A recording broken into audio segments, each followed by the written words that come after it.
Hi guys, it's Steph here. This is the Novelty Corner and welcome to my channel. Today I have a books beside my bed video for you. If you're new here, I film one of these every week where I wrap up the last 7 days worth of reading. And if you're very familiar with the series, welcome back. This is my reading week from the 13th until the 19th of September? No, not September, it's November. I was in isolation this week. We got a phone call on Sunday that my class had a COVID positive case.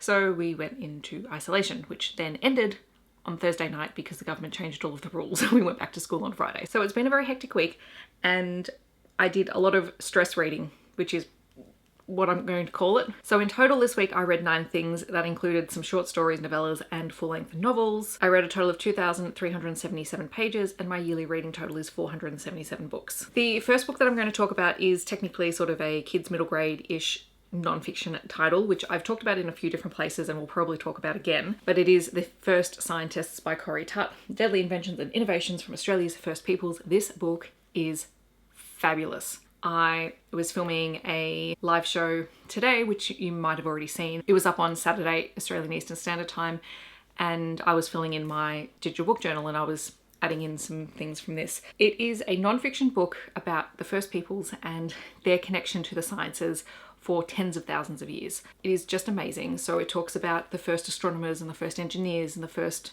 chemists and the first forensic scientists. And it was so delightful to read. It is laid out really well. It's very accessible. And even though for my students, I teach very young kids, even though some of this will go over their head, they won't necessarily understand all of the concepts, they'll still be able to understand that Australia's first peoples will have been involved in STEM since before STEM was a thing. Like, well before STEM was a thing. And that's what I really loved about it, is it just shows where so much modern science has come from Indigenous peoples, and that to me is just invaluable. So this copy's actually been signed. I didn't realize that when I bought it online, but it's laid out, it's so easy to read. There's very short descriptions and explanations of inventions and advances in science, and it's just a really beautiful book to look at, but also one that lots of kids, particularly those who are interested in First Nations peoples, but also science and STEM, they'll love this. I also received a review copy of The Dark Hours by Michael Connolly from Allen and Unwin, so thank you very much to them. I have reviewed this on my blog and on Instagram, so you can check those out for full reviews. This is a crime book. It is the 4th book in the Renee Ballard series, the 35th book in the Harry Bosch series, and I think the 3rd book where these two characters have teamed up together. And I do really like when they work together. It is a procedural crime book. It is set post 2020, so these characters have lived through the pandemic.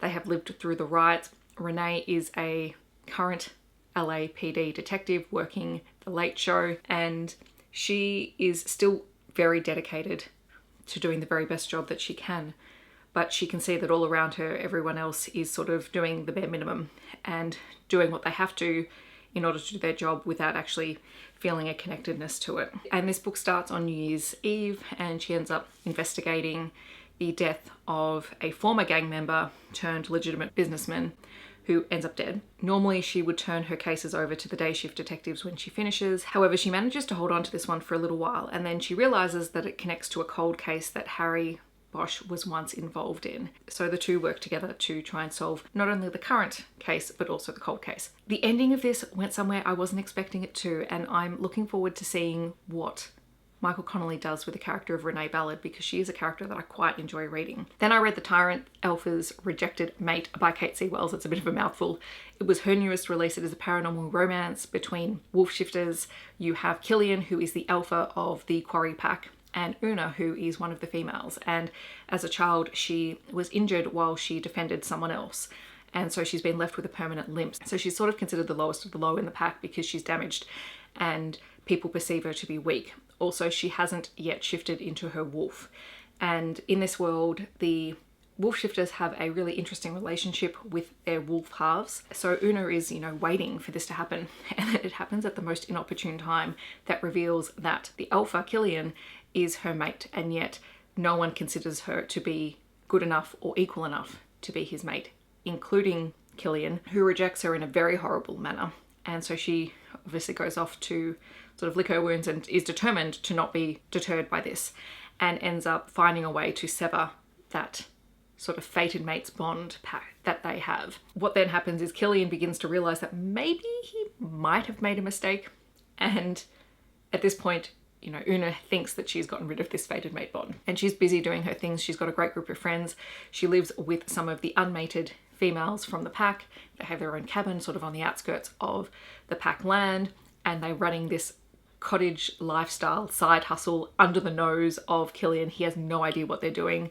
They're selling all of these goods to humans outside of the pack and bringing in money and able to sustain themselves and have this sort of great life that they really don't want to disrupt. And then he finds out and he just can't believe that they've managed to do it. And the whole thing was just glorious. It was so much fun. It was one of the best things that I read this week.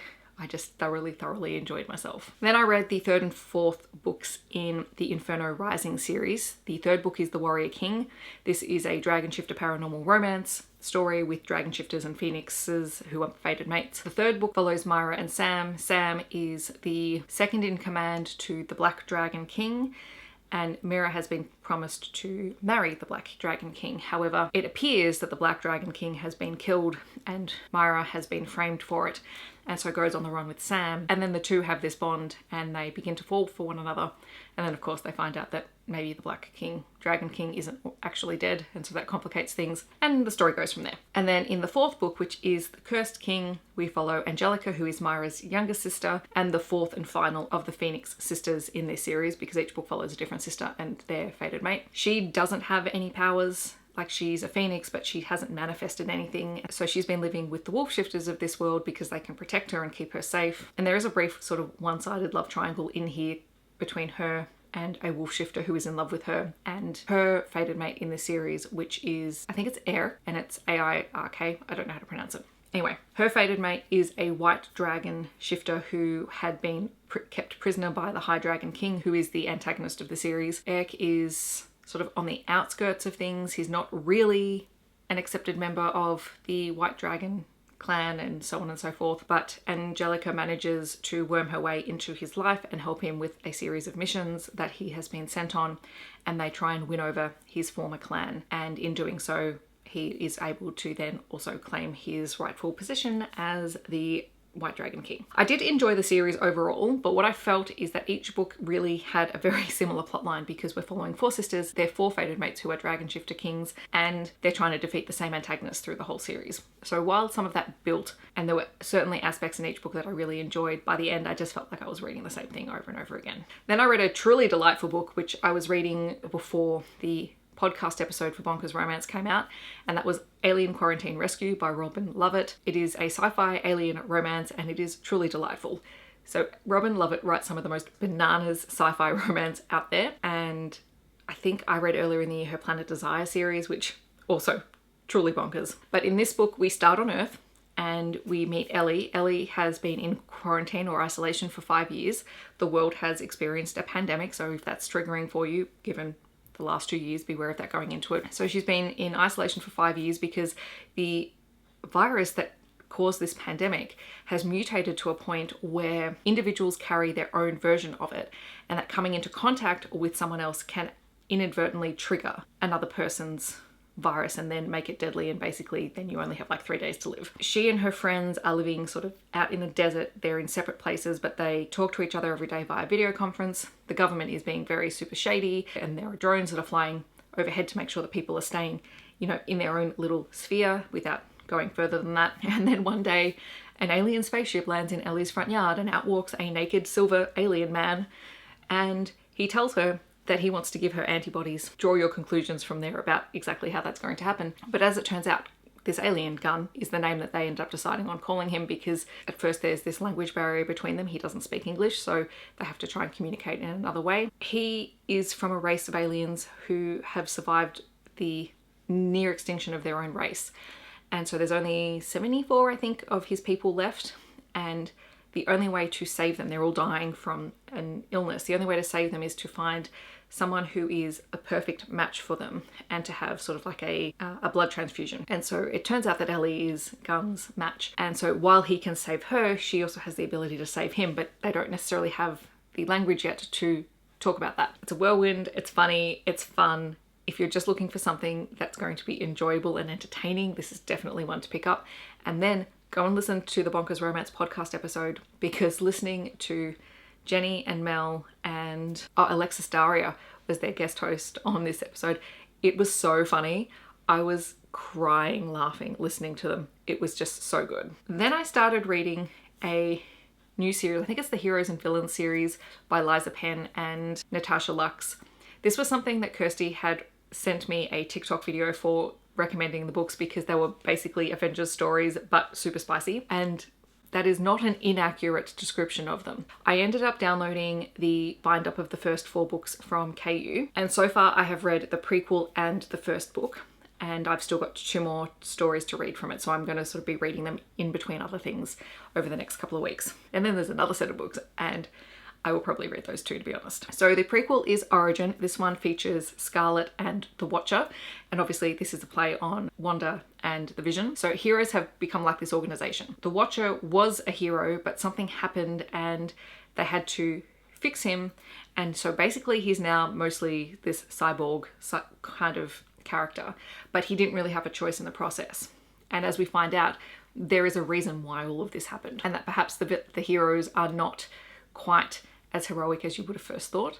So if you like The Boys, actually, you would probably really like this series. Anyway, he's sent after Scarlet, who is a villain. She's a mesmerist, so she can create fantasy worlds for people to live in and are fully immersed in it, and basically gives her a way of controlling people. Anyway, he's sent after Scarlet, but instead of kidnapping her or killing her, he begins to fall in love with her, and it's their story. This one is super short. It kind of sets up Scarlet's role, I think, for other books, because she plays a big role in the next one I'm going to talk about, which is Nemesis. This one is about Fallon and Lilith. It is a retelling, reimagining of the character the Falcon, and in this one, Fallon is a villain, and in this world the villains all kind of work on their own. So the heroes have this big corporation, the villains don't really, like, they know each other and they have places where they can meet up, but they generally do not work together. Anyway, he's watching the head of the heroes, and I've mentally blanked on what his name is, but he's basically like the Captain America character, who has just finished wrapping up a film that's about to release on his life. It's a biography, he's starred in it, and as he's talking to reporters, he proposes to his girlfriend Lily on national TV. And as Fallon's watching, he notes that Lily doesn't seem to be as enthralled by this idea as everyone seems to think. He decides, in order to take revenge on the Captain America character, that he is going to kidnap Lily. So on the night that Fallon goes to kidnap Lily, he watches as Ari, I've remembered his name, this is the Captain America type character, Ari is driving her somewhere, and as Fallon is watching, so Fallon has wings, he flies, he's, you know, stalking them from up above, he sees that Ari is pretty much about to crash the car, and before the crash, Ari undoes Lily's seatbelt, so she goes flying, so she would be killed by this, and Fallon instead saves her and then takes her to Scarlet's, because Scarlet has medical facilities in her home so that they can treat Lily. From there, Fallon's plan is to still use Lily to get back at Ari, but of course Lily begins to learn more about the heroes, and maybe seeing that they're not exactly as heroic as they seem, and she and Fallon begin to fall for one another, and there are super steamy scenes in here. Like, it is very, very spicy, but gosh, I'm having fun with these. They're totally bonkers and ridiculous, but I love them. And then the last book that I read this week was Love Flushed by Evie Mitchell. So I received this a couple of days before it went live. It is the second book in her All Access series. It was delightful. This one has really fantastic chronic illness rep. I know that this is Own Voices. I know that Evie Mitchell does have a chronic illness, and so she brings that experience to this particular story. It is about Lincoln and Annie. Lincoln has just taken over the family paper mill and it's failing, and so he needs to try and find a way to revitalize this business alongside his twin brother Theo, who is a true delight, and I cannot wait for Theo to get a book. And then you have Annie, who is an entrepreneur who has started a toilet paper subscription service and also has Crohn's disease. Part of that inspired her to start this business, but she is now on the lookout for a new partnership because something has fallen through with the company that was previously producing her products. And so she ends up striking a deal with Lincoln. Now, Annie and Lincoln were teenage sweethearts. They almost got married at one point, and there is a lot of unfinished business between them. They really haven't spoken or seen each other for 10 years since their relationship ended. However, the business proposal is mutually beneficial to both of them. And as they begin to work together and they begin to work through some of the things that have been left unsaid for so long, they begin to redevelop a relationship. And I thoroughly enjoyed it. Evie Mitchell is now one of those authors I go to when I want low angst and enjoyable reads, and I can't wait to see whose story comes next because I'm thoroughly enjoying the All Access series. All right, so those are the books that I read this week. In the comments, let me know if you have read any of these books or if you are planning on picking any of them up in the future. If you want to let me know that you're here but you don't want to leave a comment, you can leave a toilet paper emoji in the description because, you know, that's the entire premise of Love Flushed. Otherwise, I hope that wherever you are in the world, you're staying safe and healthy, and I will see you in my next video. Thanks so much for watching. Bye, everyone.